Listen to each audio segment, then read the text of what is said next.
कोठी रही समस्या कहीं हो पारिनी लोकार्पण लोकार्पण हो न पारिबार कौन रही मुख्य कारण एने आठमल्लिक स्वाभिमान मंचर सभापति तथा युव समाजसेवी अर्जुन कुमार साहू एक नियारा ढंग से आठमल्लिक धौलापुर महानदी सेतु उपर एक सांबादिक सम्मेलन डाकी एवं ए महानदी सेतुर लोकार्पण करने को दाबी करते श्री साहू कहते एत दिन धरी सेतु कार्य समापन होइतिले सुधा सेतु को संचय करुथिबा समस्त रास्ता काम एवं संपूर्ण रही पारिनी सेतुटी लोकार्पण हेले उत्तर ओडिशा एवं दक्षिण ओडिशा मध्य गमनागमन संपर्क सहित वाणिज्यिक संपर्क वृद्धि पाइबारे सहायक हेबो तथा उत्तर एवं दक्षिण ओडिशा भितर यार एक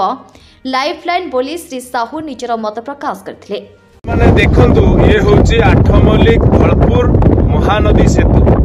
बहुत दिन धरिकी ब्रिज कंप्लीट अवस्था रे अछि किंतु ब्रिज को संजोग करुवा रास्ता गुड़ी को आज पर्यंत कंप्लीट हो पारा ना तेणु आठमल्लिक जनसाधारण वर्तमान व्यग्र अछंती जे यहाकू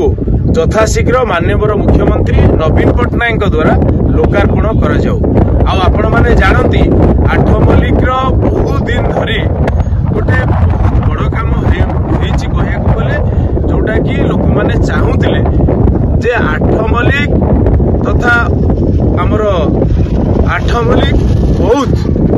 केमती संजोग करने ब्रिज लोक मैंने तत्पर थे आज से आपण मैंने देखु उत्तर ओडिशा दक्षिण ओडिशा ये हूँ लाइफ लाइन जोटा कि मुख्य लाइफ लाइन तेणु यह द्वारा निश्चित भाव में अनुगुल ब्रह्मपुर तथा आठमल्लिक बहुत उत्तर ओडिशा दक्षिण ओडिशार संजोग बढ़िबो एवं उन्नति क्षेत्र में एटा गोटे कमर्शियल जो लाइफलाइन कहा जाए गोटे अंचल पाई हमर आठमल्लिक बहुत अंचल जो भली भाव में अवहेलित होगी अच्छी दीर्घ दिन एटा निहाती भाव में उन्नति क्षेत्र में एटा समस्त को सहयोग करिवो। ओडिशा सरकार को निवेदन करी आठमल्लिक धौलपुर सेतु निर्माण हेले कौन हे गमनागमन करने लगी कौन प्रकार बस यातायात कौन प्रकार सुविधा करना जहाँफल जनसाधारण मन में अवश्य सबुठे रही जाए दक्षिण उत्तर भित्तिर यही जो जनसाधारण बसवास कर सहित संपूर्ण भाव आमर ये आठमल्लिक ब्रिजटा बर्तमान निर्माण